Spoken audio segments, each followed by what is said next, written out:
In the wake of a season-ending meltdown, the Vikings have to decide what to do with Sam Darnold. So what happens next? Welcome to the Locked On Vikings podcast.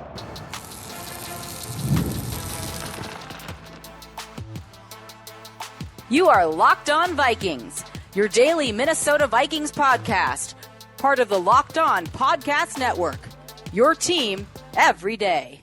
Hello, everybody, and welcome to the Locked On Vikings podcast, where we're always trying to learn something new. It's part of the Locked On Podcast Network, your team every day. Thank you so much for making Locked On Vikings your first listen of the day every single day.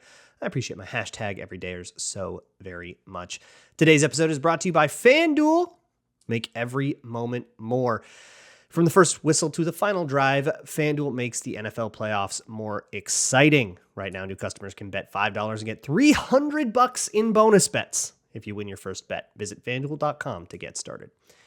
Today on the show, I'm doing a little mailbag, a little Wednesday mailbag, not quite a Twitter Tuesday. Somebody call it a whale bag Wednesday. Fantastic stuff. I'm sorry I forgotten your name. You did this in lieu of submitting a question. Fantastic stuff. Love it. And the first question I'm going to ask, I have been asked some version of this question basically constantly for the last 48 hours, even leading up to the Vikings-Rams playoff game. And I'll take a version of it from Ryan L., who asks, do you think Darnold gets booed in his first game back in Minnesota on a new team? To directly answer that one, probably not. I don't think the vibe of it is that bad at all. I think people will more see Sam Darnold in the same light we see like Case Keenum. You know, so long, thanks for all the fish, but boy, that was a fun year. But I figure I'll use this as an opportunity to go through the whole Sam Darnold spiel, and everybody can just like point to this. If your friend asks you, what are the Vikings going to do with Sam Darnold? Just be like, yeah, listen to the first couple minutes of this one. So here's the deal. Sam Darnold, pending free agent, he is going to command some kind of contract on the market. Call it $35 million. That's a pretty vague guess, but just so we have a number to work with. $35 million a year or something like that, or the Vikings could franchise tag him for $41 million a year if they really feel like doing that. And after a little bit of distance from the late season collapse, it doesn't bother them as much and they want to do it that way. Okay, fair enough. That is one option, although it's one that feels a little less likely coming off of the way the season ended, but who am I to say? The other option is to sign him to that deal, to say, okay, we'll give you, what contract do you want, Sam Darnold? Okay, we'll give you that. We don't want you to hit free agency. Now you're our quarterback. And McCarthy, you got hurt at the wrong time. It was bad luck. You're still waiting in the wings and you're just going to develop. Maybe we'll trade you or something like that. That's one thing that they could do. Personally, I don't see them doing that. What you have to understand, and especially if you're not a Vikings fan and you're listening to this because you're curious about what the Vikings will do with Sam Darnold, what you have to understand is that behind the scenes, behind all of the story and all of the celebration and the moments and the High School Musical dances of this Vikings season, Grant Udinsky, the assistant QB coach, has worked with JJ McCarthy every single day to help him keep up with the playbook, to help him stay on some kind of schedule with at least the mental side of his development as a quarterback. And as well as his knee rehab is going on. The physical part of his development kind of have been on pause all year long. They have been dedicating coaching time resources, which are a finite thing, time with players, to developing JJ McCarthy still and to making him the QB of the future. He's not just sitting in the background and being forgotten about. And I think a lot of people from the the times I've gotten this question on like a radio show or a betting show or somebody that covers the whole NFL and isn't like a specific Vikings show, the question is posed like forgetting about JJ McCarthy. And you rest assured the Vikings have not. But if they decide they just love Sam Darnold so much that they're going to just punt on this whole JJ McCarthy thing, they'll trade him away and take probably pennies on the dollar. Again, feels like really bad value to like go pay a bunch of money to a guy to then trade away your rookie, or to like franchise tag Sam Darnold, then maybe not even have him start every game, because if he falters, JJ McCarthy will come in and like then you have this same kind of competitive dynamic that the Vikings entered this season intending to have in the first place. So what I think happens more reasonably is that Sam Darnold hits the market. And I think he will have a market. I just think that the strongest player in that market won't be the Vikings. It just doesn't seem like the Vikings are the team that's going to be willing to shell out the most. It's going to be a team without a hot shot second year quarterback that they're really excited about, like the Titans or the Raiders or the Giants or whoever kind of doesn't want to draft Shedeur Sanders or Cam Ward. Wherever that ends up, those teams will bid on Sam Darnold. I still don't think the Steelers are out of it. I still think that a team like San Francisco could be in on it. You know, these guys with quarterbacks, but maybe they want to look at Sam Darnold instead. I think all of those options are options. I think Matt Stafford could walk away after this year and the Rams give him a call. Lots of options out there for Sam Darnold. I think a lot of teams are going to bid on him. I think it's going to push his price up. And I think the original stated goal on Locked On Vikings to get Sam paid will be fulfilled. And that will be your litmus test for how this year went, and you'll be able to see it. And then JJ McCarthy will be the presumed 2025 starter for the Minnesota Vikings. However, he's also the only quarterback under contract for the 2025 Minnesota Vikings as it stands right now. So that room needs to be rebuilt.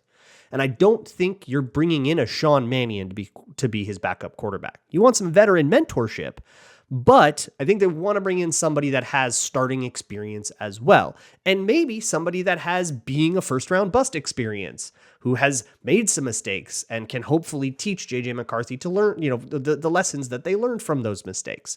That could be Daniel Jones. That's why he is in the building, by the way. If you are a national person and you're not familiar with Daniel Jones being in Minnesota, he ain't here to replace Sam Darnold. He wasn't here as a flyer to see if he could be the starting quarterback in 2024 at some point. That was never the intention, and everybody calling for Daniel Jones to go in during that game missed the fact that he was inactive. It's not your fault. You just didn't see the tweet, but he was inactive. They couldn't have done it. They preferred Nick Mullins to Daniel Jones, and that should tell you a little something about how they feel about doing another Josh Dobbs situation with a guy that's barely been in the building for a month or two. The point of bringing in Daniel Jones was to get to know him a little bit. If he leaves, he counts toward the compensatory formula because he was elevated to the active roster for the wild card game. That's great. If he leaves, he goes and gets a $20 million deal somewhere. Boom, that's like a significant comp pick. Or the Vikings say, now you're the bridge. You are going to come in and it's Daniel Jones versus JJ McCarthy. We enter training camp making no presumptions about who is the starter, and we'll see what shakes out. But we probably will hope that JJ McCarthy by year 2 with the grasp he has on the playbook, with an advantage in that regard, right? Because he's been learning this playbook for longer than Daniel Jones has, that he can take that over and win that competition. But if not, if you can't beat Daniel Jones with an advantage on the playbook, we probably don't want you on the field yet, and you still have developing to do. They want that base covered. So there's your Sam Darnold plan. He's probably going somewhere else. In his first game back in Minnesota, unless he says something that becomes a controversy, I don't think he would get booed any more than any other opposing quarterback, and he might even get cheered. I think the love for him is pretty palpable, and he doesn't carry the same controversy in Minnesota that Kirk Cousins did, that got him kind of half booed, half cheered when he came out. The next question comes from Natalie Dunn, who says, do you consider the Vikings frauds? Or at least worse than what their record says, or is that a very reactionary point of view? Here's the thing about it. Winning 14 games in the NFL, even if you're a really good team, you can still very much get unlucky and not win 14 games again. And I think the Vikings got lucky in some regards, in particular with injuries. I think their fumble luck was okay.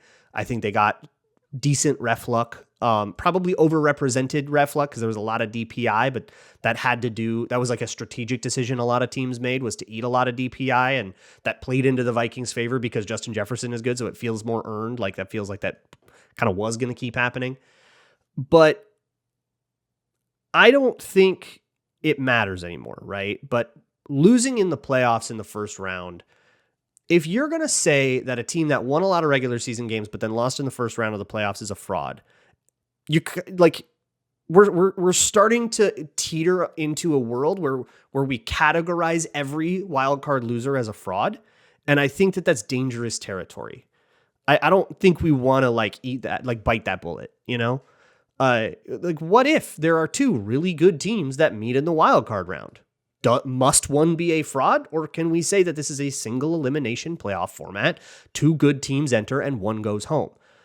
I think we need a little distance. With a little bit of time away from this season, we'll look back on it and say, that was a pretty good team. Damn. They ran into a good team in the Rams, and the Rams beat them, but they were favored on the road to win a playoff game. That's a good team. I don't care what you say. That's a good team that did not play up to the expectations that they earned for themselves. And they didn't do it twice now in the playoffs. We got to talk about that as a thing.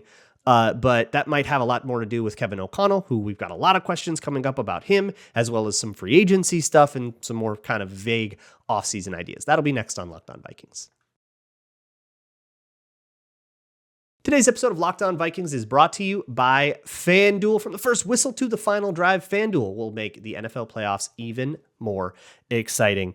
Right now, there are some pretty strong underdogs on FanDuel in the Commanders, in the Texans, and even the Rams. And even the Rams are 6.5-point underdogs right now to the Philadelphia Eagles on FanDuel.com. If you like any of those underdogs, go ahead and check it out. Put $5 down on any FanDuel bet, and you can get $300 in bonus bets if you win that first bet. So you could take the Detroit Lions money line at minus 520, put $5 on that. You don't make anything on that. I mean, you get no juice on that at all, but you get $300 in bonus bets, assuming the Lions actually beat the Commanders. You can find that at FanDuel.com. You can join today and get started with $300 in bonus bets at FanDuel.com. When you win, you get paid instantly. There's no waiting around for your winning, and the variety of bets keeps everything interesting. Make this playoff season unforgettable with FanDuel, an official sportsbook partner of the NFL. Moving right along here with the Locked On Vikings podcast. Thank you so much to my hashtag everydayers for making this your first listen of the day. Clout Cobain asks, what are some of the things you'd like to see Dallas Turner improve on in the offseason? In lieu of giving you a long-winded answer here, I will point you to my Patreon page, patreon.com/LukeBraunNFL. Everything I've done on Dallas Turner on that page is free to watch now. So if you go there and you search Dallas Turner, you will find several videos from throughout the year. You can even go look at my pre-draft evaluation if you want to do that, see how well I did. I think I called out like a play strength issue and how he kind of made up for it with leverage. But watch them in chronological order, or as many of them as you want. There's like 3 hours worth of video on there. So don't be crazy. But watch as much of that as you want. And you tell me after watching that, what you come away with, after watching the clips that I show you there, what you come away with as the things that you would want to see him work on. For me, I mean, you would love to see a little bit more strength. You would love to see a little bit more confidence in, defending the run and a lot of that stuff. But a lot of detail is on there. Next one comes from Mario, and here comes a big old string of Kevin O'Connell questions. Mario asks, if you could tell Kevin O'Connell to change one thing about how he approaches the game, the roster, or how he calls plays, what would it be? There are a lot of answers that I could have to this, but you said one thing, so I will go with you need to respect the run game. For 3 years, the Vikings have really not put a lot into their run game. Hank actually asks, what is the biggest issue with our run game and how can we be more consistent? And I think caring about it is the first step. But Kevin O'Connell, I don't think he cares enough about the run game. I mean, he is a 7-on-7 coach. He's a former quarterback, play-in head coach, wants to pass the ball. And he is very clearly the trend of hiring a head coach is whatever you didn't like about the last guy that got him fired, you bring in the exact opposite guy. And the narrative about Mike Zimmer was that he ran the ball too much. I always pushed back on that because I always felt it was reductive. But the Vikings hired the guy that passes the ball too much. Like they just went all the way to the other side of the spectrum. I'd prefer a little balance. What balance means, what ratio balance is, I don't think you can just put a number on it and then judge how close they got to that number. I think you have to feel the game a little bit. And I think that he gets a little bit, he forgets sometimes that you can, cleanly run the ball. It all becomes about beating coverages and dialing stuff up. And that's the way that he coaches. I think an emphasis on improving the run game, not necessarily increasing the volume of the times you call a run. You could, but I'm not going to freak about it. But improving the run game, and in particular, I think the biggest issue with the run game right now outside of it, they run it 10 times a game, and then you go, why'd they only get 50 yards? It's like, well, that was actually a pretty good efficiency. But I think a big problem is they don't have diversity in the run game. Yeah, they have outside zone, inside zone, duo, maybe a counter run, maybe a power run. That's a good high school playbook, but they don't have the kinds of complexities that you see when you watch Miami's run game, when you watch San Francisco's run game, when you watch LA's run game. Those have diverse run games that keep defenses guessing, that keep defensive lines trying to read your fronts, trying to read your alignments and your motions and all of those complexities, the Vikings is a little simple. It becomes easier to defend as the season wears on. I also think that just, I don't know, Dalton Reisner was an issue. Blake Brandel was an issue. Like, you just have performance issues up front that held you back a little bit. So there's some personnel stuff, but I think the freest and easiest thing you can do is diversity. Add diversity. You know who's got the most diverse run game in the league? The Detroit Lions, and they're the Super Bowl favorites. Ryan Higgins asks, do you think KOC should give up play calling? No, I don't think so. I have critiques for how he does it, and I think pointing out those criticisms is like categorically different from saying that he shouldn't call plays or saying that we should fire him. And I think it speaks to a larger issue that football fans have. As groups, we are bad problem solvers. And I could tell this watching the game on Monday, and I got frustrated with it on Twitter. Basically, the most common refrain that I saw was put in Nick Mullins. And the second most common refrain that I saw was put in Daniel Jones. Now, the second one is just you didn't know he was inactive, or you don't understand how inactives work. They literally couldn't. Legally, against the rules, you can't do it. So you got to put that idea out of your mind. The Nick Mullins idea, I'm sorry, I don't respect it. We've seen enough of Nick Mullins to know that throwing 3 more picks in that game was not going to be helpful. And the Vikings still haven't won a Nick Mullins start. I like him as a backup, and I think him coming in and doing kind of what he did this year. Oh no, we got to get his ankle taped. You got to come in and do 2 plays. Or concussion protocol. We need Nick Mullins to limp us through a week. I'm comfortable with that. But coming in cold off the bench after taking no first team reps in practice, that is not going to win this game. I'm sorry. You're grasping at straws.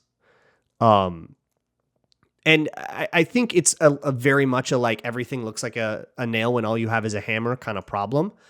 And I think we should expand our mind and think about better problem-solving tactics. I've made several such suggestions about, using the 3-step drop chapter of your playbook a little bit more, about fixing some of the stuff about your protections that are very exploitable. I've made a lot of suggestions over the last few weeks on this show. None of them have been to take a job away from somebody. Or to can somebody and say, you can't do this job anymore, you're out, you're bad, and we're going to replace you with someone else who, 3 months ago we decided wasn't going to be better at this job, and we're actually just going to assume we were wrong then.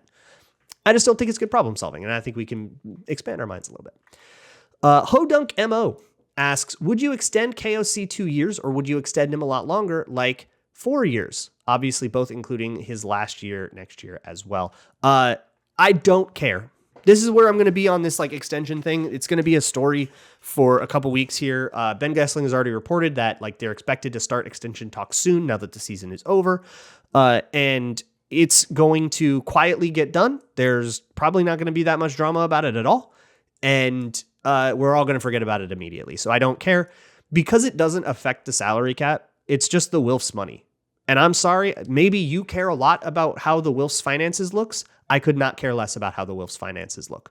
Okay. I do not follow the financial well-being of various real estate billionaires. They can do whatever they want with their money, and I don't care because it doesn't take away from their ability to sign players or hire other coaches or do other things the organization needs. The Wilfs have had very open pocketbooks. If I covered the Bengals or the Raiders or traditionally cash poor teams, this could be more of an interesting talking point, but not with the Wilfs. And we should be thankful for that.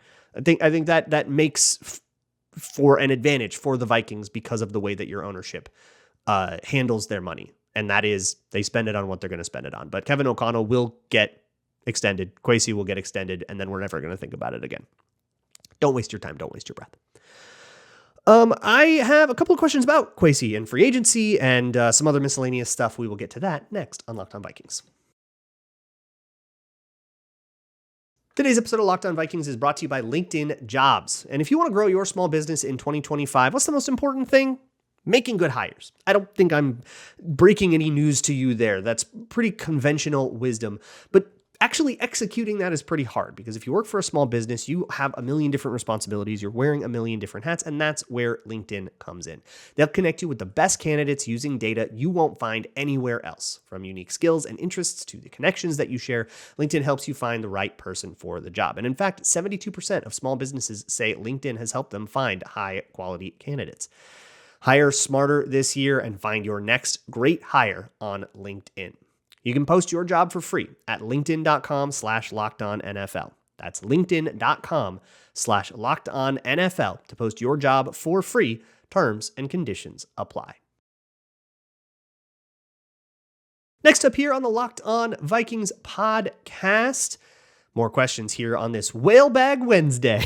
I love it so much. Derek Morin says, Kwesi has said they want to be a consistent contender. In 3 years under him in KOC, they aren't one, as shown in the postseason, and a lot of pieces on D are leaving in free agency. If you were the owners who want a Super Bowl above all else, would you extend both more than 1 year? Again, kind of on the thing I was just talking about, extending them does not really carry an opportunity cost. It only carries a cost to like the Wilfs personally, and I don't care about their pocketbooks. They should spend the money to make their team good. So even if you think that they will be fired, and this has happened in the league, by the way, coaches like firmly on the hot seat will get contract extensions, and then they'll get fired the year after they sign a contract extension. It happens all the time. It's not that weird. And it's like, unless your owners have a cash flow issue, it won't have any adverse effects on your team, and you can freely, commit away a whole bunch of money. But I also disagree with your premise here that the Vikings aren't contenders as shown in the postseason. They were favored in both of those playoff games.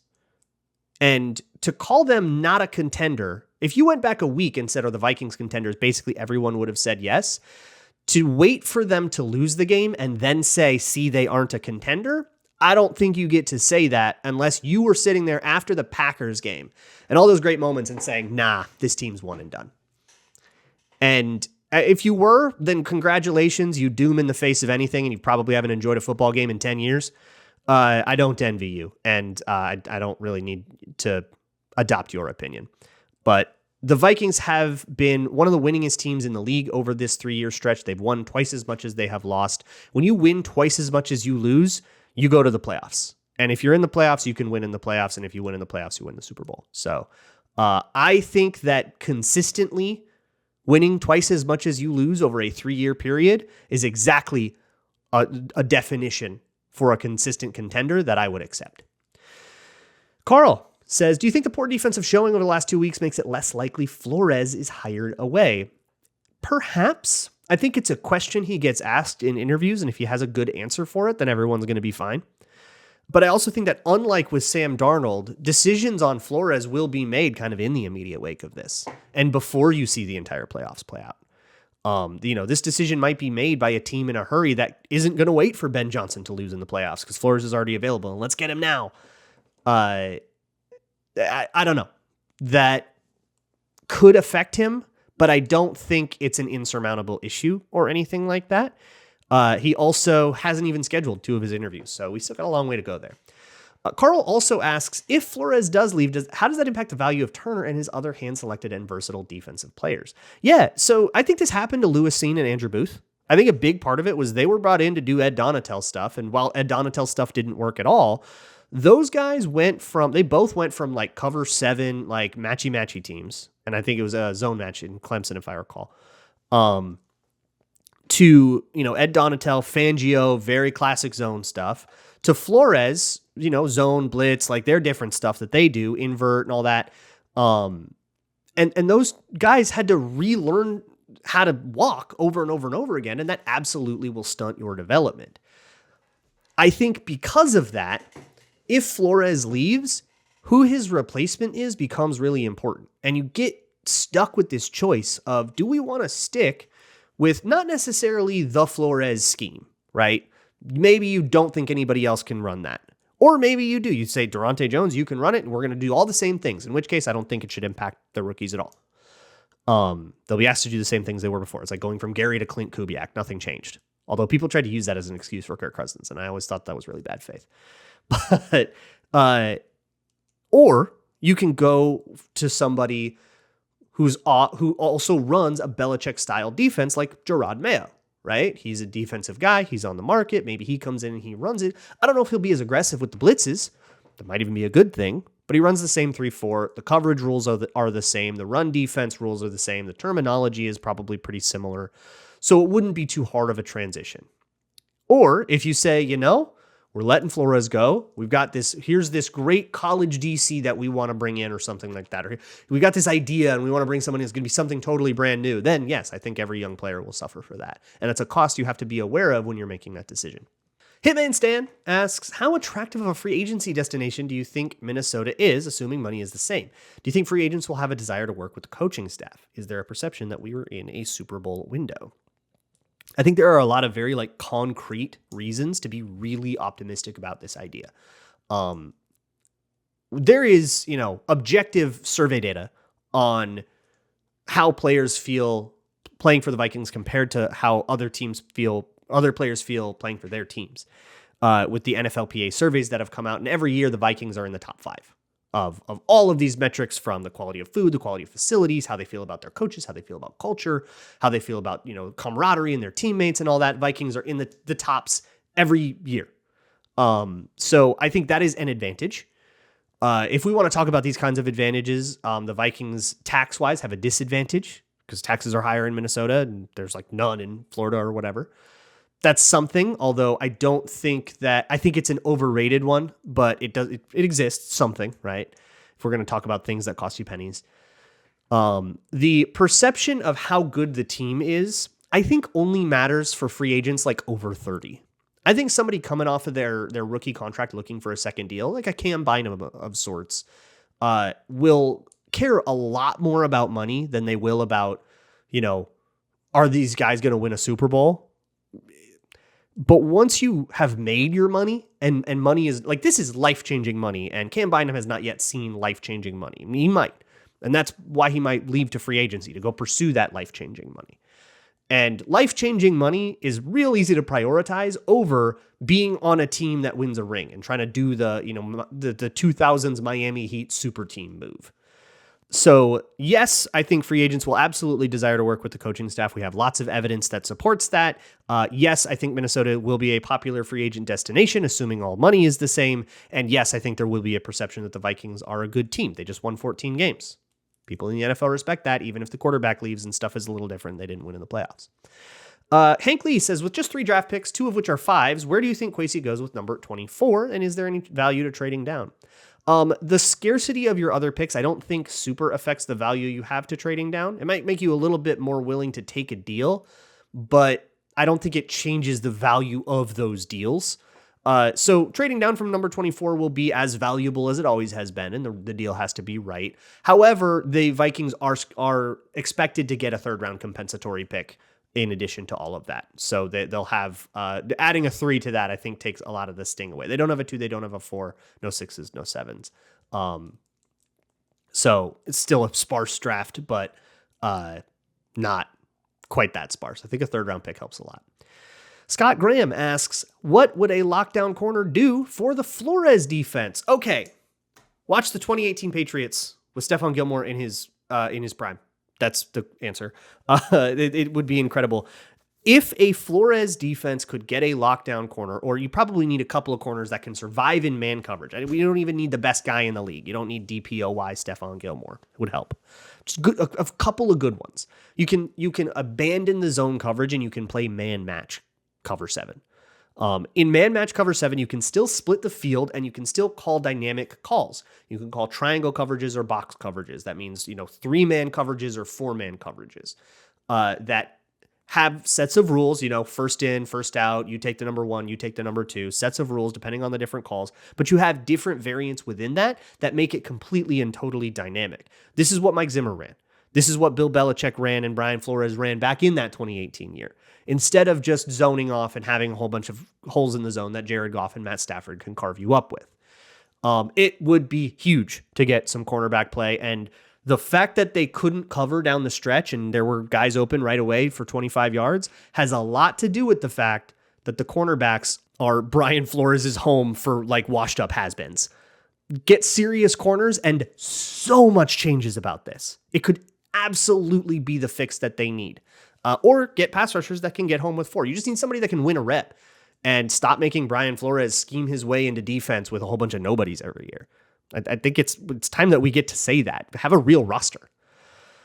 Paul is Life says, would teams ever consider a straight up preseason draft pick swap as a way of betting on themselves? Something like this has happened. It's usually with very late picks. I don't think anybody's doing that with very high stakes, but 7th round pick swaps as part of like a grander trade that you would make like on draft day, where you say, I'm going to do that. Or with decisions about like, okay, I have this decision matrix will happen with the Vikings, who have their 5th round pick and Cleveland's 5th round pick.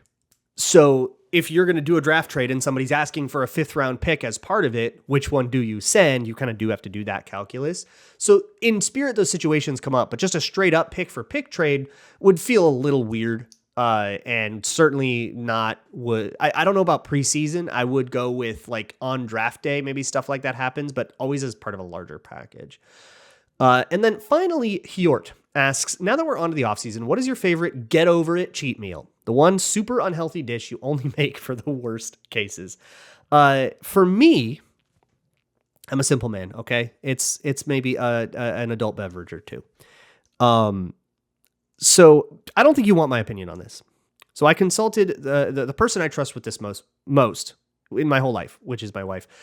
She is a dessert connoisseur. She is an avid baker, a phenomenal baker. But more so, she is a master wizard of desserts. And I asked her this. She came up with a couple of unbelievably unhinged options. One of which was, if in your area, this is like a sort of a hipster, like Instagram trend thing, there are places that sell edible cookie dough that like you can just eat. Like, don't just like buy Toll House cookie dough and eat it raw. That's very bad for you. A fingerful might be okay, but like you'll get sick.